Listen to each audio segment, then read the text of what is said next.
All right, hello and welcome to Tom Sox Conversations. I'm Libby Davidson, and joining me today is Thomas Francisco, 2019 Tom Sox player and junior at East Carolina University. Thanks for joining me, Thomas. Thanks for having me. It's great to be here. Of course, yeah. And we really appreciate you taking the time to talk to us today. And we're super excited to hear about your second year at ECU. But first, we want to talk a little bit about what we know best, and that's Tom Sox baseball. So, can you just let us know what kind of things you took from your summer in Charlottesville and what you brought back to Greenville when you stepped foot back on campus? Yeah, for sure.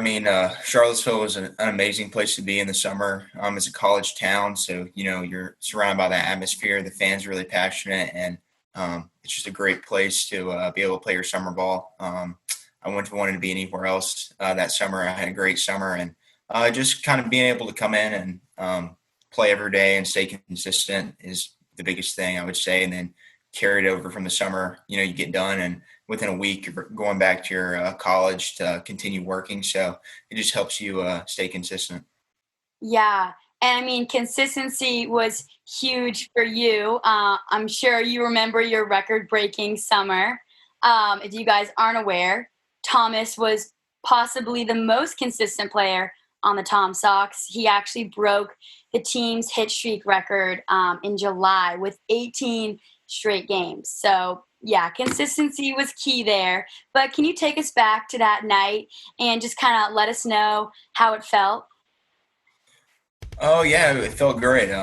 I think the day I did it, I don't even remember who we were playing, but no, it just felt good. I really wasn't focused on the hit streak per se. I was just like I said a lot over the summer, just focused on quality at bats and just kind of out there having fun with the guys that you just meet. And that's one thing about summer ball that's awesome is you come in, you don't know any of these guys, and then you're together for a whole month and you get so close, and then you build a lasting friendship. So that's the big thing.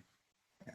Totally. And it definitely seems like you made the most of that summer, especially forming relationships and, improving your game. Now let's talk a little bit about your time at school this past year. While I realize your season was cut short, you're still one of ECU's top performers. So can you just let us know how you were feeling going into that season before spring sports were canceled because of the pandemic? Yeah, I was feeling good. I thought we had a really good team. We were playing well together. It's really unfortunate, what happened with the pandemic, and there's bigger things in baseball, but we talk a lot about focusing on what you can control and controlling what you can control, and so we couldn't really do anything about it. So we just kind of had to move on, I guess. But yeah. Yeah. I really like that mentality. That quote is definitely something to keep in your head when things are getting overwhelming and you're wondering why everything had to happen. But Right. certainly things are happening for a reason, and we have to do what's most safe during times like this. Exactly. Yeah. Yeah. And then since then, how have you been staying busy, keeping in shape since you had to go home? Yeah. So up at the house, I've been working out, just continued throwing and stuff, just to kind of be around the game. I've been helping coaching a local travel ball team. That's been fun. It's been interesting, and I feel like I've gotten a lot out of that. It's been real fun, but just basically still doing the same stuff that I'd be doing at college. Besides being able to play, still working out and going up to the cages as much as I can. So. Yeah.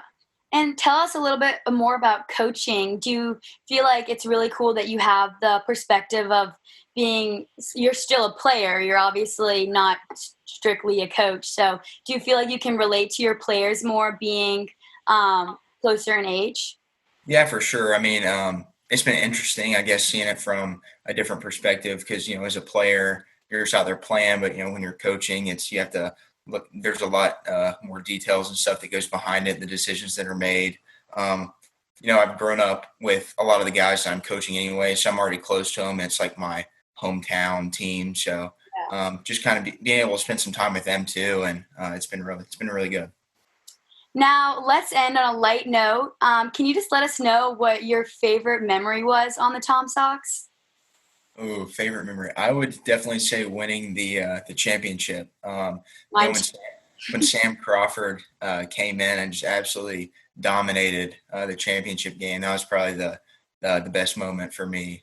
Just seeing him up there and no one could touch him that day. He was in the zone, and that was just really exciting to see and to experience. So. Yeah, we were all very impressed. It was definitely a huge team effort also that night. It was just felt like everything kind of came together, and I wouldn't say it was a surprise because you guys have been playing so well, but of course we were still very excited. Yes. Yeah. And then thanks again so much for joining us, but is there anything you'd like to share with Tom Sox Nation before we go? I would just say that there's going to be baseball in Charlottesville again, hopefully next year. So I know you guys are going to be missing going out and watch the Tom Sox play. Just go out there and show them as much support as you can because they deserve it. So Thank you so much for watching. Make sure you follow the Tom Sox and the Valley League on all social medias and subscribe to the YouTube.